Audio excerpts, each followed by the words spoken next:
Kuana mahit bale. Bimeno ahunu. Batang ahunu. Evan. Imasne. Second move.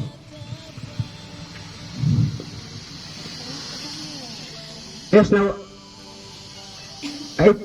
Ik of tenab. Au neo. Au susule. Sit lagi, hen fight nek tentama kita asal. Natin ina kita tena tak ana le asli ina nam fekat tite, ik fekat tite fa. Kita ana afi ina nam kalau pane mohan di Kalimantan tengah skor aktivis LSM. Jadi punya jaringan luas. Kena mewaning panen win kon mimbale. Karena kena in kon mimbale. Inan tenab nak tone maneo, usim maneo. Mari kita beri tepuk tangan yang meriah untuk calon nomor 3.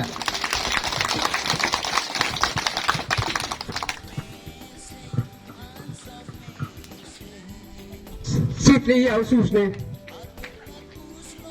kaino natin afi amnesty toko kwaikin leko kwaikin es natuna benali tefa nani ambesionit ana karena melet esan nekret esan hilang umasagu in kwana ma imbale esle Evan hit tatok li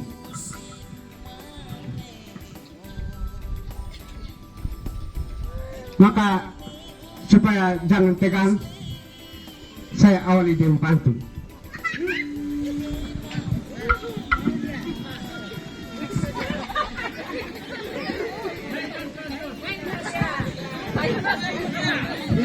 Minta maaf ini karena pantun terlalu banyak dari saya tulis di kertas.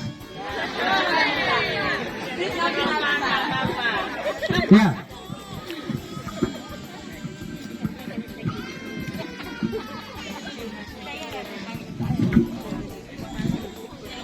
I asusun tekne nyogat ne asteng mati. Salah bukan.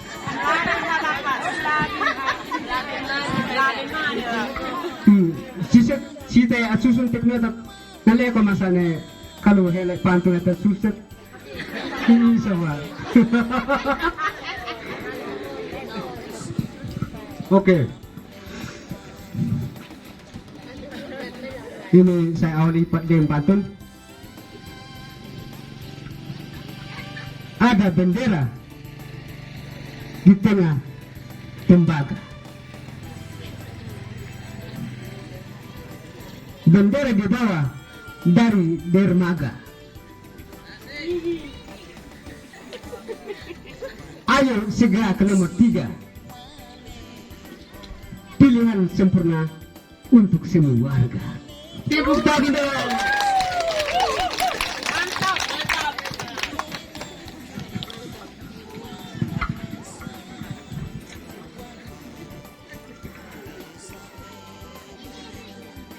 Oke. Nanti baru sebentar jalankan siri Pinang supaya jangan tarik waktu, supaya ada waktu untuk kita semua berdialog, berdiskusi antara bapak mama dan calon. Maka saya kembalikan pada calon untuk menyampaikan visi misi. Jika dia terpilih 6 tahun ke depan, kerjanya seperti apa? Mari kita sama-sama dengar. Terima kasih. Baik, terima kasih. Luar biasa. Tepuk tangan dulu untuk MC yang luar biasa, Bapak Dusnaben. Baik, selamat siang Bapak Mama. Selamat siang. Aduh, suara mungkin karena siang jadi. Oke. Bapak Mama, sebelumnya saya coba semangat ya. Jadi saya bilang hidup Evan, kita angkat tangan baru bilang hidup. Karena untuk membangun kita perlu percepatan, maka kita harus semangat. Betul? Betul. Oke, saya coba ya. Tapi minta maaf bagi yang nimtuka. Kalau nimtuka berarti dia tidak angkat tangan. Ya, jelas ya. Lalu yang bisu pasti dia tidak omong. Betul? Betul. Oke, kita sepakat. Hidup Evan! Hidup! Hidup Evan! Hidup! Hidup nomor 3! Hidup! Oke, tepuk tangan untuk Bapak Mama. Baik, pertama-tama patut kita puji dan syukur kepada Tuhan karena atas kebesaran imanekan inlekat maka bin olas kita bui kita alalakit nabuat kita oke hetnen visi misi calon nomor 3. Terima kasih juga untuk kehadiran Bapak Mama yang hari ini luar biasa. Jam-jam seperti ini orang lagi di kebun, orang lagi sibuk, tapi karena kepedulian Bapak Mama untuk kampung Evan tercinta, maka putuskan hadir untuk dengarkan visi misi. Tepuk tangan untuk Bapak Mama dulu. Lebih baik saya menyadari bahwa saya tidak akan menggurui Mama dan Bapak. Izinkan saya untuk berbagi, yang manakala ketika terpilih di 17 Mei nanti, maka visi misi itu yang akan saya jalankan. Setuju? Setuju. Oke, baik, terima kasih. Saya akan mulai. Visi saya itu terciptanya tata kelola pemerintahan desa yang bersih, jujur, adil, transparan, akuntabel, demi terwujudnya Desa Evan sebagai ibu kota Kecamatan Memako Barat yang mandiri dan berbudaya. Apa artinya bersih? Bersih artinya henek talahi. Kita harus tunjukkan rupa kita bahwa kita sebagai kota. Itu PR. Kita harus ajarkan desa-desa yang di jauh. Jangan kita yang belajar dari mereka. Jujur bahwa hitnek mak moyang harus fahitneka. Jujur. Lalu yang berikut adil. Adil dan nakam ketis fabia. Ia tahu Kuan Evan, karena ini adalah pertaruhan harga diri. Jadi, kalau kita bicara tentang Evan, untuk dia bisa haram di sana, maka pemerataan itu yang kita penting. Lalu ada strategi-strategi, banyak cara. Misalnya, nanti sebentar saya akan jelaskan dalam visi misi bahwa adil. Terkadang tujuannya baik, tapi karena sistem atau misalnya tata kelola kurang memungkinkan, maka kita dinilai bahwa kita pilih muka. Padahal mungkin bukan maksudnya seperti itu. Nanti sebentar saja. Lalu yang berikut transparansi, bahwa yang punya hak terbesar di dalam desa itu adalah masyarakat, rakyat. Sehingga apapun yang terjadi di dalam desa itu perlu masyarakat tahu. Itu hak. Itu hak. Sedangkan kepala desa punya kewajiban yang tanpa harus diminta dengan surat atau disampaikan secara lisan. Itu adalah kewajiban yang tidak perlu ditanggung-tanggung. Itu wajib. Karena ketika terpilih, maka visi misi ini akan dirangkum di dalam yang namanya RPJMDes. RPJMDes itu dia berjalan selama 1 periode. Sehingga di akhir periode perlu ada laporan pertanggungjawaban. Begitupun laporan pertanggungjawaban per tahunan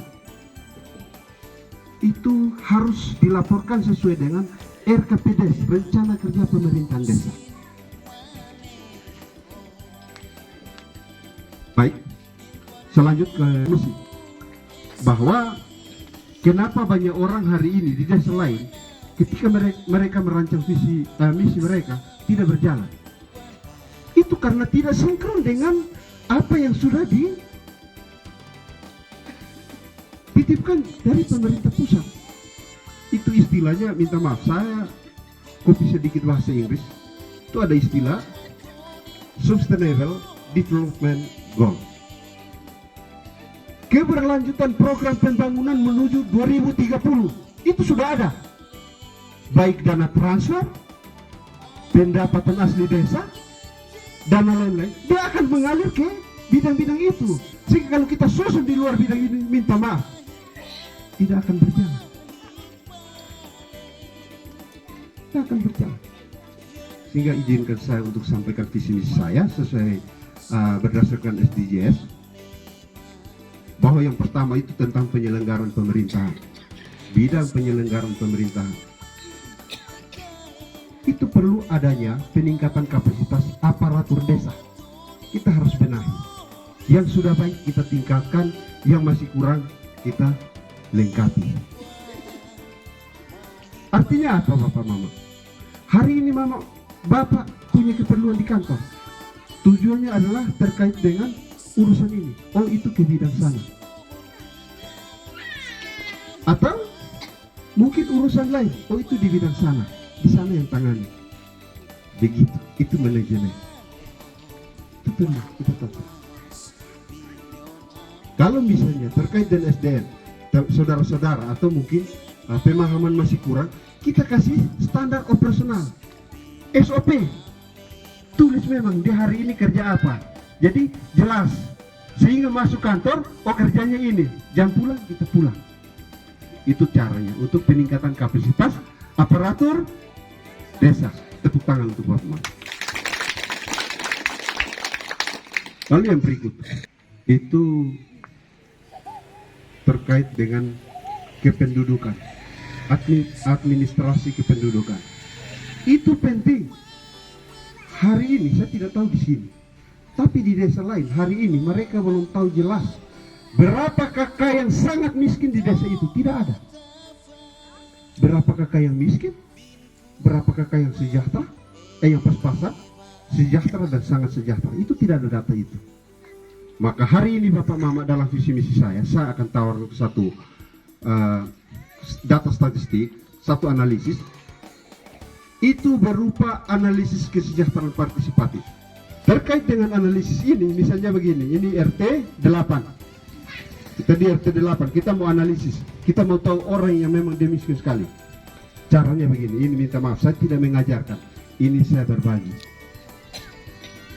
Kita duduk semua, kita mulai ambil poin-poin. Menurut kita itu, ini partisipatif ya. Jadi tidak mungkin mau sejahtera menurut orang Jakarta. Oh tidak, Jakarta beda. Kita duduk sama-sama. Atau hit, kita lente sejahtera leme. Uim lesa, atap, sen. Oh sekian persen.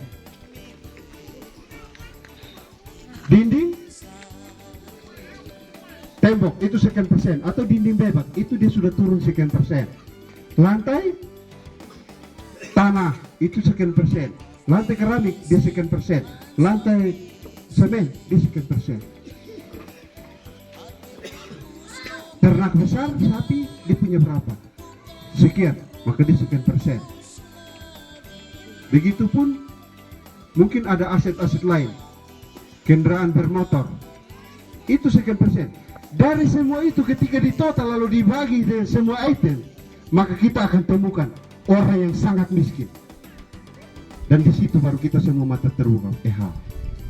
Selama lehit, sang titi, gitu ya Islam kita ini. Ini adalah perjuangan kita.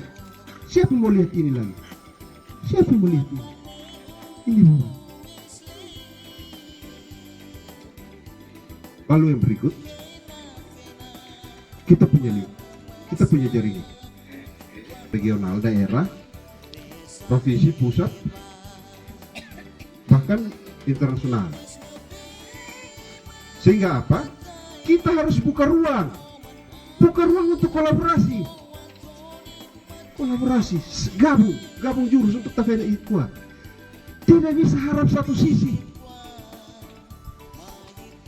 sampai kucing bertanduk tidak bisa berubah. Apalagi kita mau bicara bahwa Evan harus sebagai kota. Kenapa harus ada LSM? Kenapa harus ada kerjasama? Karena mereka punya program pemberdayaan tersendiri.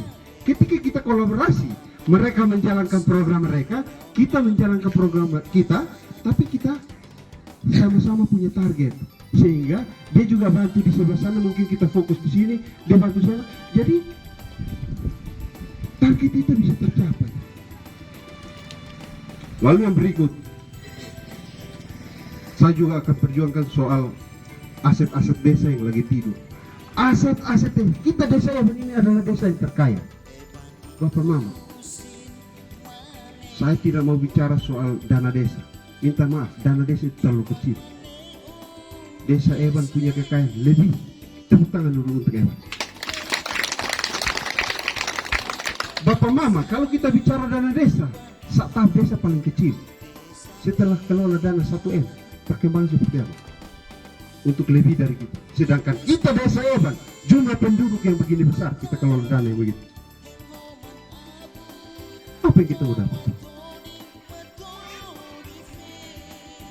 Hari ini Bapak Mama, saya akan berusaha untuk bagaimana menggambarkan target kita adalah aset-aset kita yang lagi tidur. Pertama, Oelematan. Oelematan itu adalah sumber air kita. Kita adalah pemilik wilayah. Itu adalah sumber air yang hari ini itu digunakan oleh orang kota 24 jam, sedangkan kita pemilik wilayah. Kita dihitung hari tidak jelas, air mengalir tidak jelas, meteran juga tidak jelas, tapi tagihan jelas. Tepuk tangan dulu. Ini adalah PR kita, Bapak Mama. PR kita. Kita tidak bisa kasih tutup mata soal ini. Seandainya kalau kita berjuang, kita terima, kita aliri air semua di seluruh desa, lalu kita terima.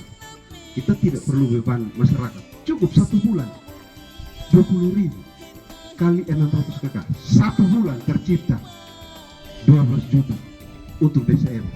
Itu baru dari satu sisi.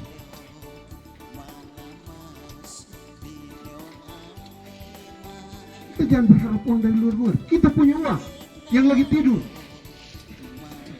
Lalu yang berikut, pariwisata. Bapak Mama, hari ini desa Eban punya potensi pariwisata banyak sekali. Nifu Siuf yang lagi tidur. Raf, orang tiap sore datang foto-foto. KNK, Saf-Saf yang sudah ber-SK. Hari ini Bapak Mama, ketika itu dikelola dengan baik, orang yang datang ke Eban itu ribuan. Maka di situ Bapak Mama yang jual buah-buahan, yang jual apa segala macam, jual di situ.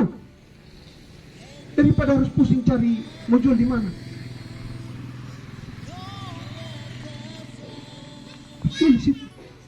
Itu adalah potensi kita yang lagi tidur. Saya akan bekerja sama dengan anak muda, karena yang muda adalah yang memiliki kreativitas dan inovatif. Sehingga saya akan berikan mereka tanggung jawab, kamu kelola pariwisata.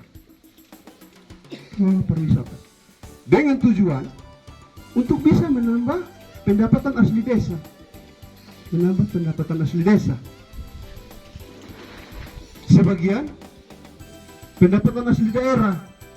Dan sebagian kita limpahkan kepada mereka untuk pemberdayaan. Ini adik-adik, siapa yang mau kasih mereka kerja? Apakah mereka hidup harus ojek sampai mati?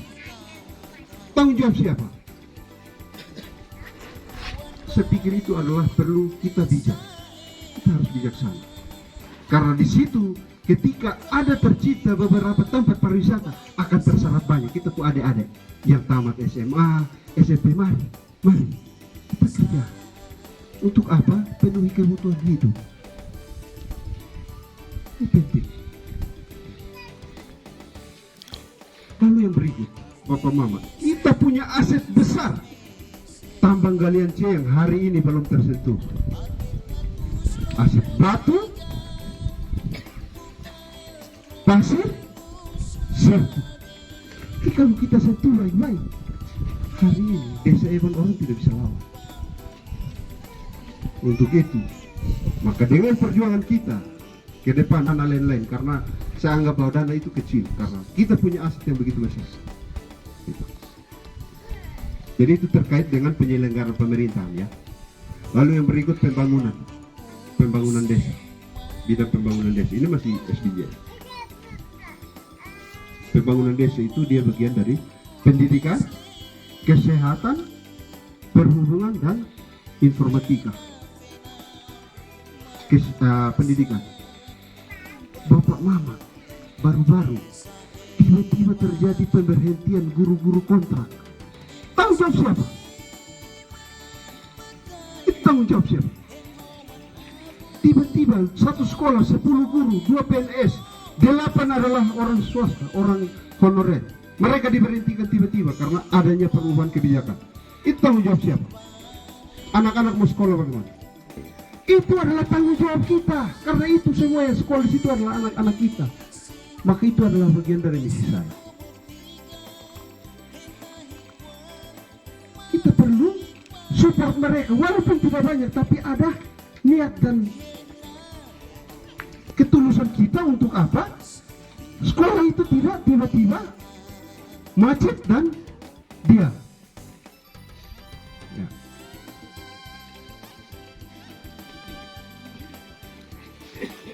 Lalu yang berikut,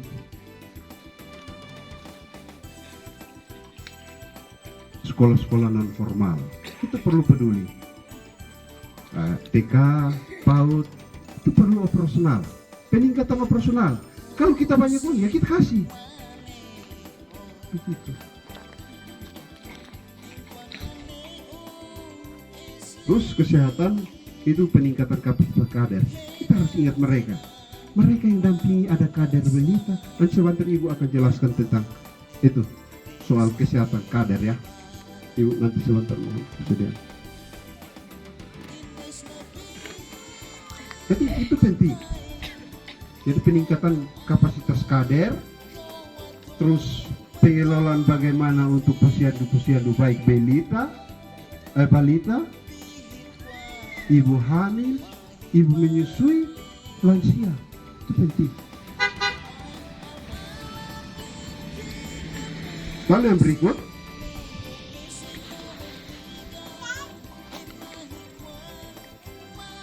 itu terkait perhubungan dan informatika. Jujur saya orang informatika, orang komputer.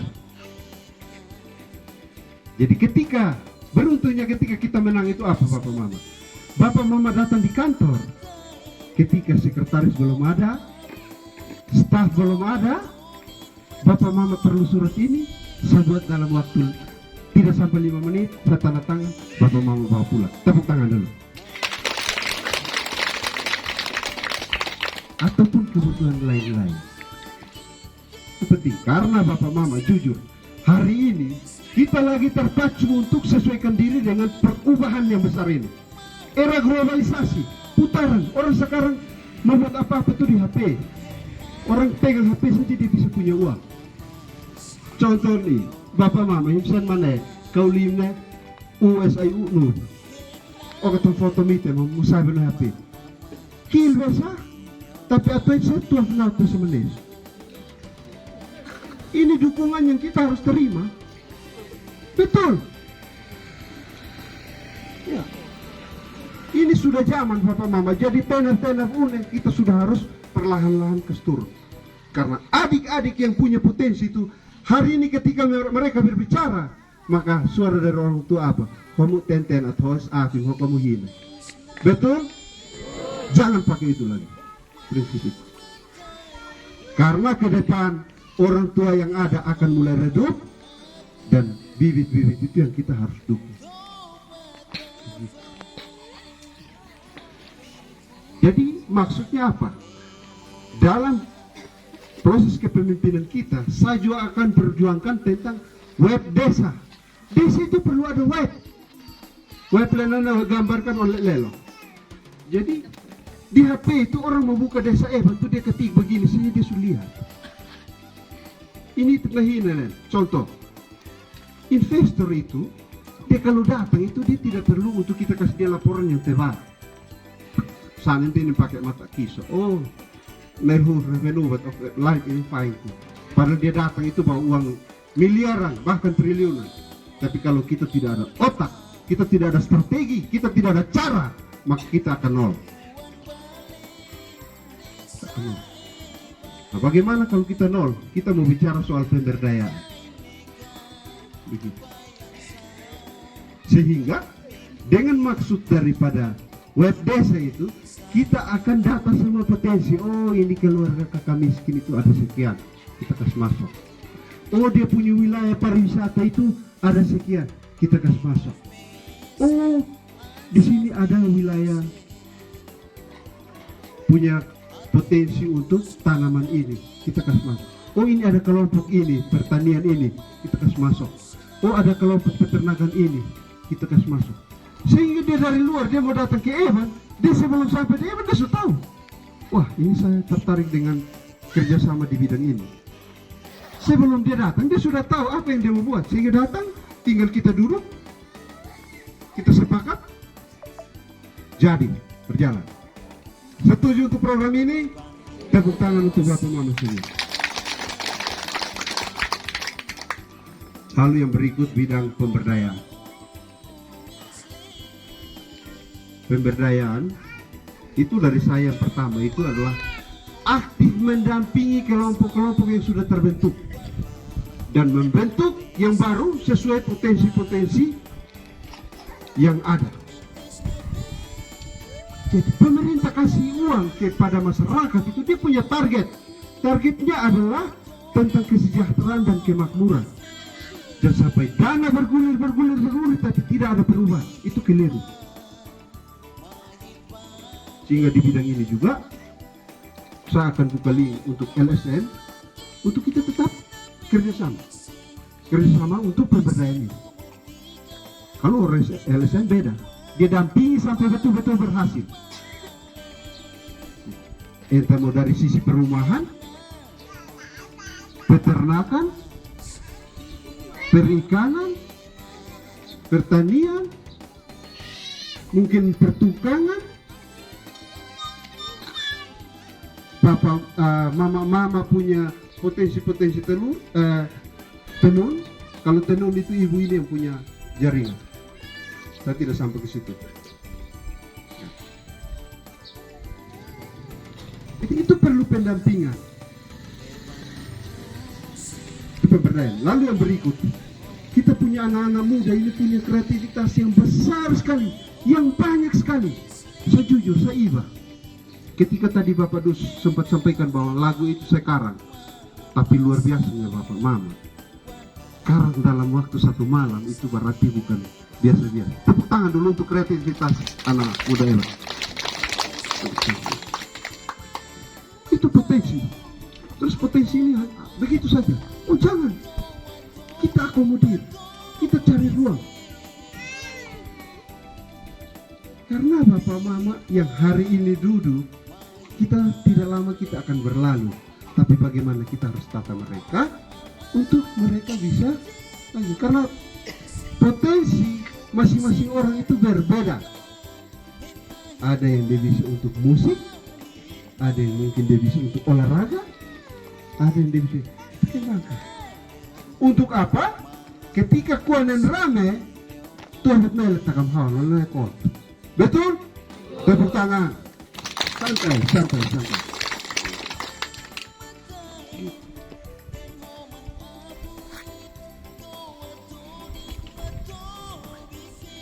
Lalu yang berikut tentang pembinaan kemasyarakatan. Ini penting. Bahwa perlu ada peningkatan kapasitas Bapak Linmas minta maaf, itu perlu. Untuk apa? Kita tetap tentram. Juga tidak kalah tertib. Tentram. Ya mungkin ketika misalnya dana sudah tidak menjadi beban untuk kita, tidak salah kalau kita tingkatkan mereka punya insentif.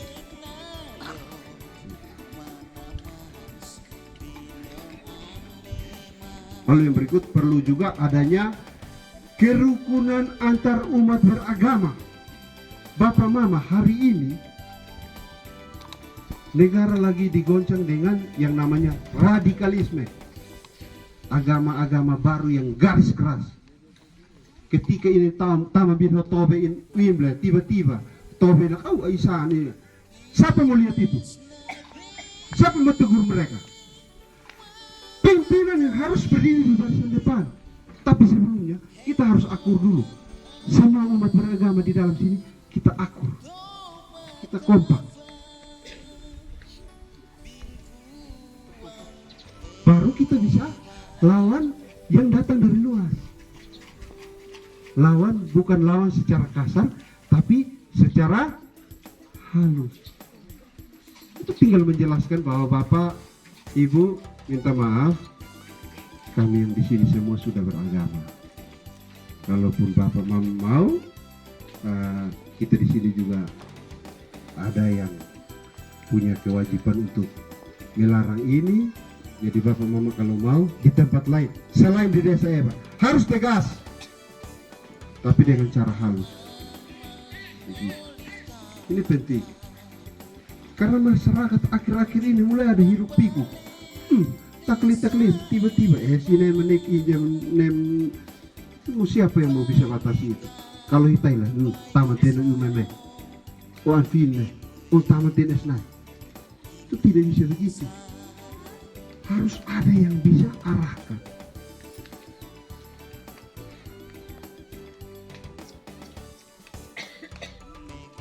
Lalu juga pembinaan Karang Taruna, ini penting sekali. Karang Taruna itu adalah penggerak utama. Bapak Mama, kita selama ini kita kehilangan asa. Beberapa kali rapat besar di desa yang namanya tokoh pemuda tidak pernah dihadirkan. Tapi saya selalu mewakili pemuda sehingga itu tidak dihilangkan. Walaupun tidak dihadirkan, tapi tidak dihilangkan. Tepuk tangan dulu.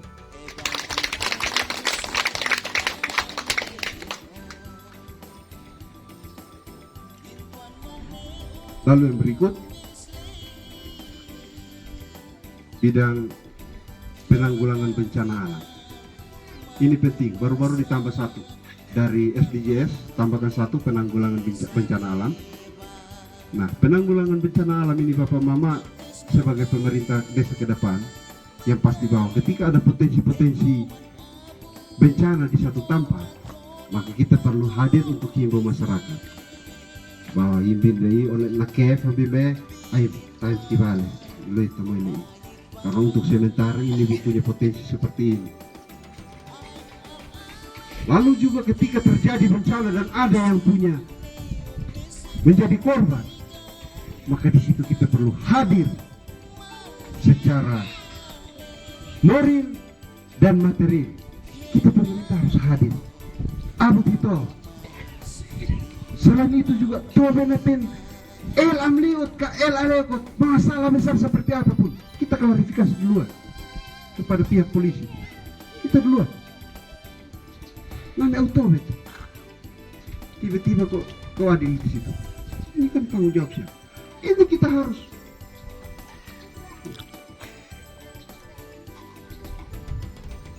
Jadi ini adalah beberapa visi misi saya. Oh ya, minta maaf, saya agak lupa sedikit di bidang pemberdayaan ya.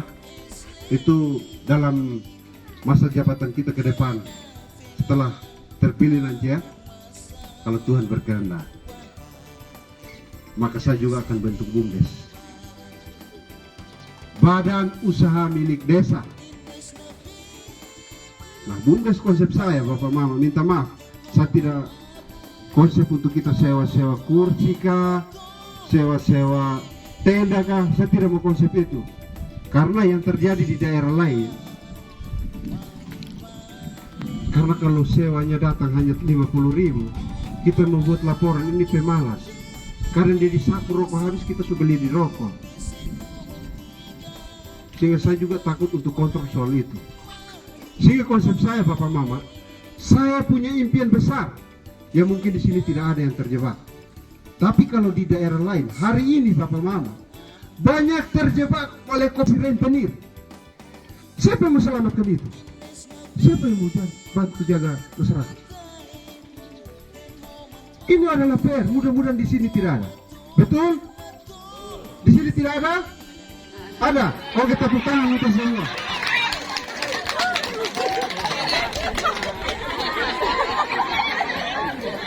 Sekali lagi tepuk tangan yang lebih meriah. Bapak Mama, siapa yang menyelamatkan Bapak Mama dengan keterikatan itu? Karena itu akan menjadi lingkaran setan yang dia tiap kali nanti akan begitu. Itu sudah terjadi lingkaran setan. Karena dia akan berputar nanti apalagi dengan cuaca yang tidak menentu, kita tidak bisa beraktivitas, mau buat apa? Itu lingkaran setan menurut saya. Dan itu kita perlu kasih selamat.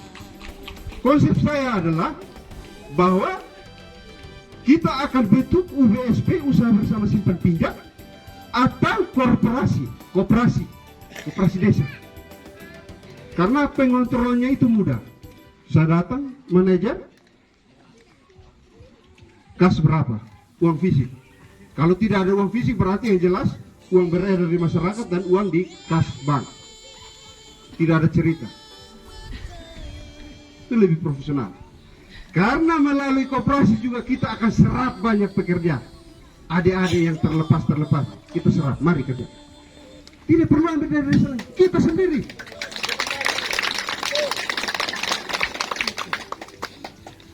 Serap tenaga kerja. Itu impian saya Bapak Mama. Impian saya. Oke? Minta maaf, Bapak Mama, suara saya tegas. Ya. Sehingga jujur, Bapak Mama, saya mau kutip satu kata Latin yang itu adalah prinsip saya.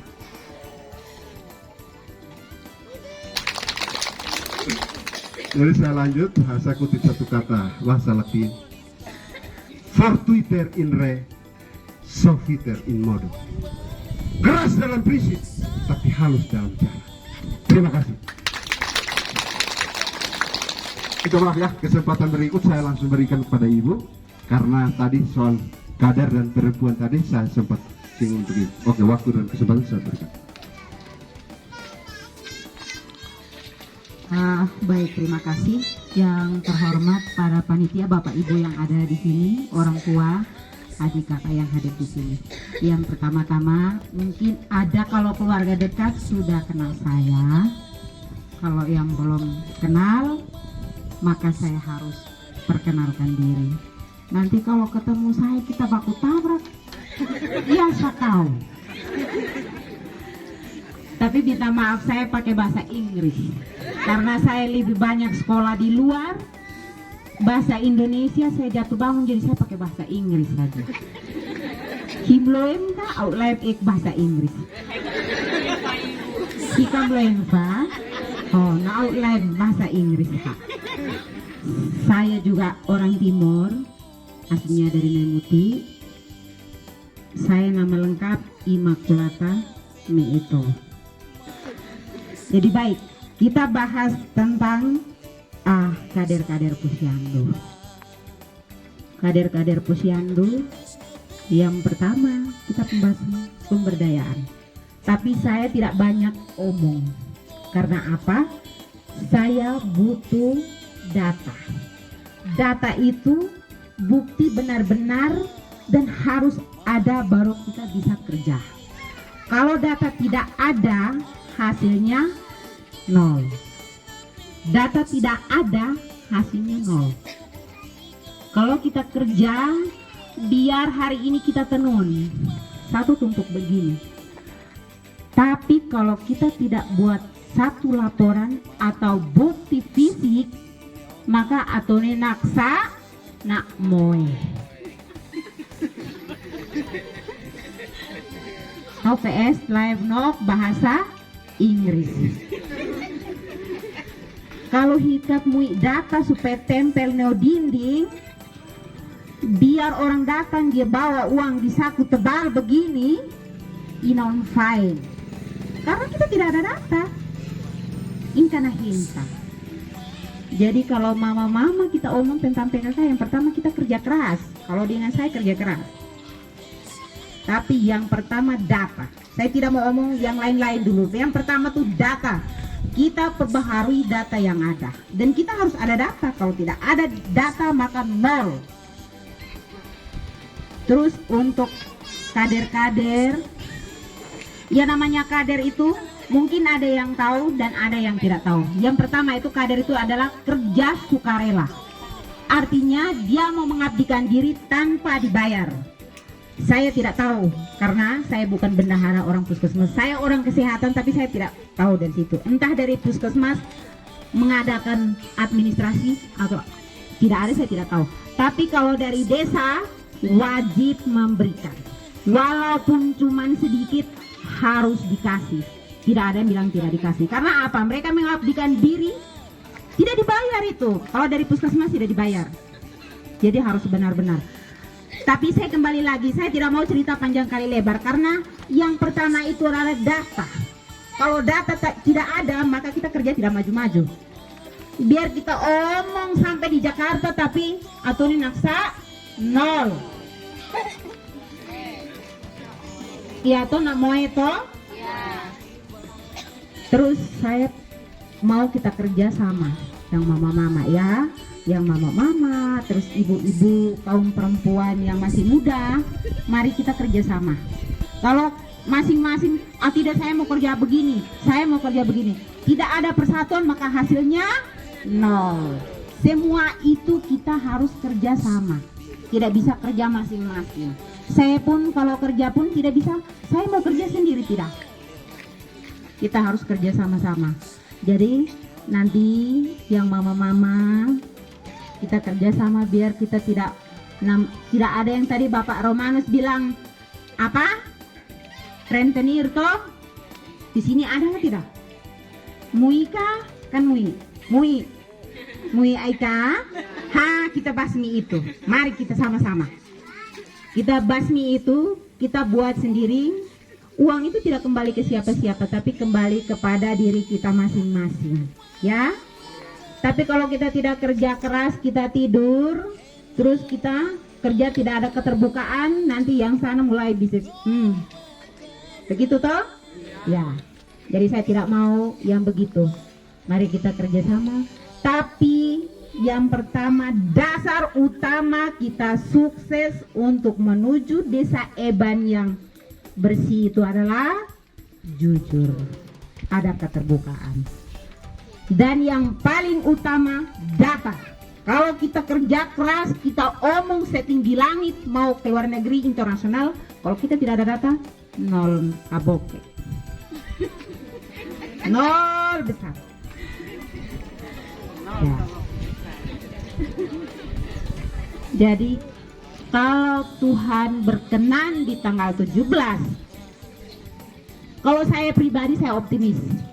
Siapapun yang mau, dia memimpin kita semua. Jadi entah saya dengan Bapak Romanus mau terpilih atau tidak, jalan ketemu tante, ibu, anak, mari. Jangan naksa humpel. Toh? Saya tidak mau itu. Saya mau jalan mana? Anak ibu, anak mari ya. Jangan lihat saya. Aduh, itu hari saya tidak cobos dia saya. Jangan, saya tidak mau itu. Toh? Jadi noko au alalai iya. Sekian dan terima kasih. Kita cerita banyak. Jika sudah terpilih baru kita cerita banyak. Satu buku halaman besar, ya. Selamat siang untuk kita semua.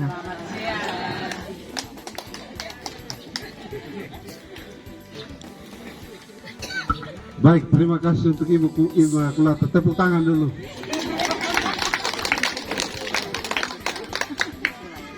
Jadi baik, ada beberapa hal yang tadi saya sempat mungkin tidak sebut. Itu jujur Bapak Ibu bahwa kita punya potensi besar itu, bahwa beberapa bulan yang lalu itu saya telah diakui sebagai penggerak BPJS Ketenagakerjaan. Ini juga adalah potensi pendapatan asli desa, Bapak-Bapak. Karena jujur, warga desa di antara desa-desa di TPU yang paling sadar BPJS adalah warga desa Eban. Tepuk tangan untuk warga desa Eban. Bayangkan Bapak Mama, saya mau sampaikan satu peluang. Hari ini, ketika misalnya kita buat satu kamar kecil, loket kecil pembayaran di kantor desa. Dengan 600 ya, sekitar kisaran 600 KK kali 2. Kita tingkatkan jumlah anggota naik ke 1.200. Kita pakai rata-rata 1.000. Dengan administrasi 1 bulan 3.000. Maka kali 1.000 Bapak Mama dalam 1 bulan tercipta 3 juta rupiah. 3 juta rupiah. Kalau kali dengan 1 tahun 12 bulan, maka terjadi 34 juta. Itu bukan uang, itu adalah uang. Ini adalah potensi. Hari ini kita buka.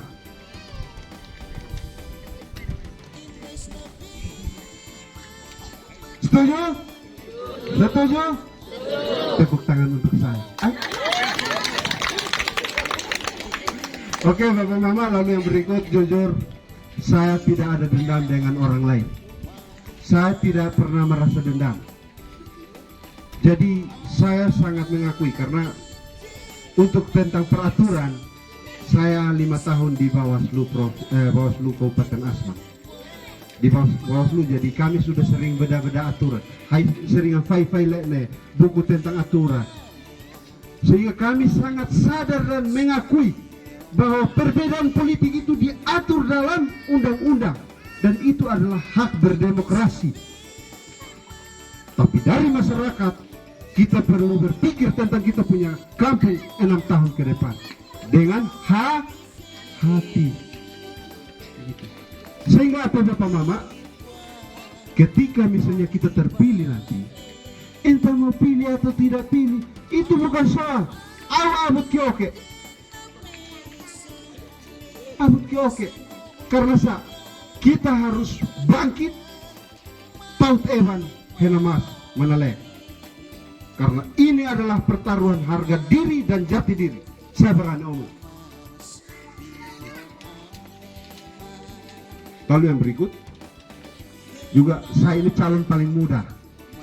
Orang bilang orang muda itu kadang tidak stabil. Betul? Nah, maka dari situ ada yang muda dan ada yang bilang betul dan ada yang tidak betul. Kita ambil tengah. Ya. Jadi Bapak Mama minta maaf saat ini juga dengan rendah hati, penuh sadar. Saya mohon kesediaan misalnya nanti di tanggal 17 Mei kita terpilih di antara Bapak Mama yang sebagai tokoh masyarakat, tokoh adat, lembaga-lembaga yang ada.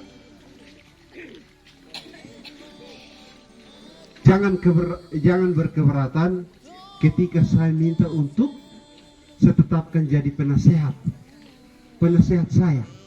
Sehingga ketika saya jatuh, kamu angkat saya. Ketika saya miring, kamu kasih lurus saya. Tepuk tangan dulu untuk ide ini. Lalu yang berikut saya tegaskan sedikit tentang politik uang Bapak Mama. Politik uang kita harus tolak. Karena ketika kita terjerumus masuk di dalam lingkaran setan politik uang, maka di situ kita kuburkan kita kampung 6 tahun ke depan. 6 tahun ke depan. Coba kita hitung-hitungan. Minta maaf, saya mohon partisipasi. Hidup saya titeh. Kakak Feni ada pegang HP ya? Oke, Kakak Feni saya mohon bantuan. Kakak Feni, hari ini saya lagi berpolitik untuk memenangkan kepentingan ini.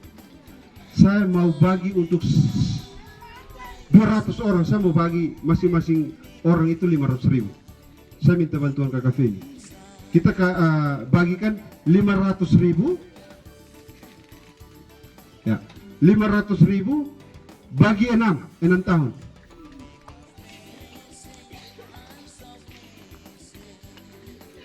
Hasilnya berapa kakak? 500.000 bagi 6 tahun, karena masa jabatan kepala desa itu 6 tahun. Ya, 500.000 bagi 6 tahun. Berapa kakak? Ya, 83 kayaknya. Tidak. Langsung 500.000 dibagi 6 tahun, dibagi 6. 83.000. Itu 1 tahun kita punya harga diri itu 83.000. Kakak tolong bantu saya bagi 83.000 ke 365 hari. Karena 1 tahun itu 365 hari. Kita mau dapat kita punya harga diri di 1 hari berapa? Tolong kuat kakak. Berapa? 228 rupiah harga diri kita. Sedangkan pisang goreng hari ini harga berapa? Kita punya harga diri di bawah pisang goreng. Tepuk tangan dulu. Harga diri di bawah pisang goreng. Pisang goreng hari ini harga 1.000. Harga diri kita hari ini karena politik uang 500.000. Kita punya 228 rupiah. Apalagi dia mau sorong 100.000. Oh minta maaf. Mungkin 45 rupiah. Ini adalah pertaruhan jati diri Bapak Mama. Kita berpikir soal kita buka ke depan. Oke, dari saya sekian. Terima kasih. Oke, kita terima kasih untuk ini Bapak calon nomor 3. Karena politik uang, maka saya pantun dengan politik uang.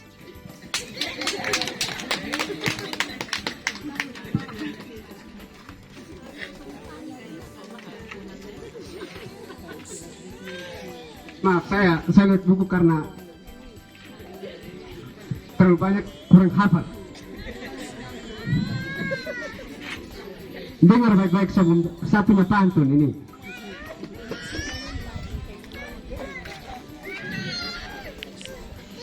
Buah dipetik beruang,